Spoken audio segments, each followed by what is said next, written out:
ازيكم يا بنات، عاملين ايه؟ النهارده نعمل بقى البلح باللبن بطريقتي انا. هنحط البلح،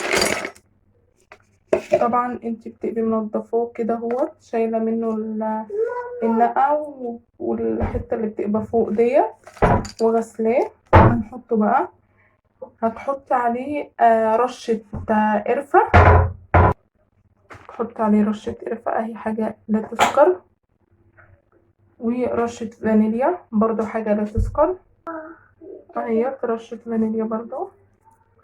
تقلبيهم كده في بعض، وهتحطي عليه، عايزه تحطي عليه سكر حطي.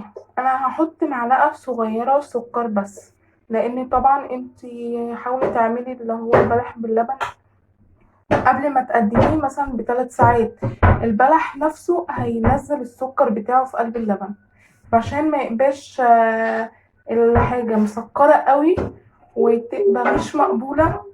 فهنحط معلقه سكر صغيره، عشان زي ما قلنا البلح بينزل السكر بتاعه.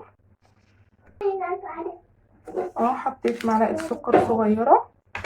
هننزل بقى باللبن. اللبن انا عندي اللبن اللي هو المبستر، هتجيبيه، لو جبتيه بقى من بره طبعا لازم تغليه وتستني ما يبرد وتحطيه كده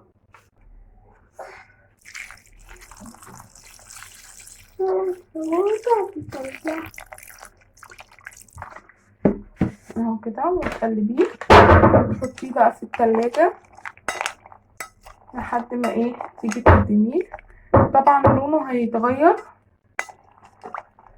بسبب ان هياخد من لون البلح ومن لون القرفة، فهيتغير. هنحطه في التلاجة ونطلعه طبعا قبل الاذان، ونبدأ نحطه في الكوباية. البلح اهوت بعد ما طلعناه بقى من التلاجة للتقديم اهو كده كده كده كده، طعمه جميل جدا، وهتلاقي السكر معتدل وحلو قوي وهيعجبك. واستنوني الفيديو جديد ووصفة جديدة، ما تنسوش اللايك والشير والاشتراك وتفعيل علامة الجرس.